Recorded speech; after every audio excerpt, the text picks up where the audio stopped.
NTPC previous year shift 61 5/2/2021 10:30 থেকে 12টা PM। Question, প্রথম পঞ্চবার্ষিক পরিকল্পনায় কোন মডেলের উপর ভিত্তি তৈরি হয়েছিল? হ্যারল্ড ডোমার। মহাত্মা গান্ধীকে ভিক্ষুকের পোশাকে মহান আত্মা বলে বর্ণনা করেছেন কে? রবীন্দ্রনাথ ঠাকুর। কোন গ্যাসটি লাফিং গ্যাস নামে পরিচিত? Nitrous oxide. Mount Godwin Austen এর উচ্চতা কত মিটার? 8611 মিটার। নিচের কোন সূচকটি সেতার বাজায় না? কে সেতার বাজায় না নিচের মধ্যে? পণ্ডিত শিবকুমার শর্মা সন্তুর বাজাতেন। আন্দামান নিকোবর দ্বীপপুঞ্জের সরকারি পাখি কোনটি? কাঠপায়রা, উড পিজিয়ন। নিম্নলিখিত জোড়া থেকে সঠিকভাবে মিলে যাওয়া তাদের সদর দপ্তর সংস্থা? ইউএনআইডিও এর সদর দপ্তর হলো ভিয়েনা। এমন আইন নির্বাচন করো যা পরিবেশের সুরক্ষার সাথে যুক্ত নয়।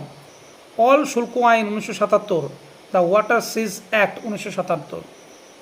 কোন সংস্থাগুলি ইউরোপ জুড়ে শিশু ও পরিবারের সুরক্ষা বাড়াতে ব্লু ডট হাব চালু করেছে?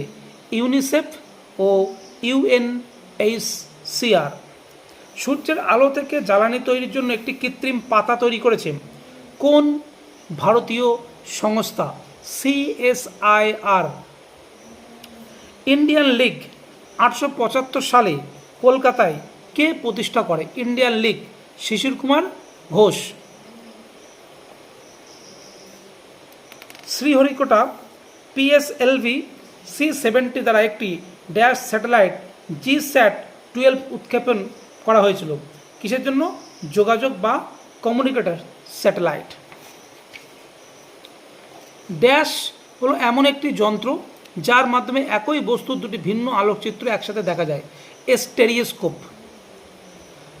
স্বরাষ্ট্র মন্ত্রণালয় কোন ভারতীয় প্রতিরক্ষা বিভাগের প্রধানদের আর্থিক ক্ষমতা বাড়ানো হয়েছে? কেন্দ্রীয় সশস্ত্র পুলিশ বাহিনী। ভারতের রাজ্য সরকার যে কর ধার্য করে তা মদের উপর আবগারি শুল্ক। মদের উপর আবগারি শুল্ক। এগুলো সব প্রিভিয়াস ইয়ার এনটিপিসি পরীক্ষা এসেছিলো, আপকামিং আবারও আসবে। খুব ভালো করে ভিডিওটা দেখবে।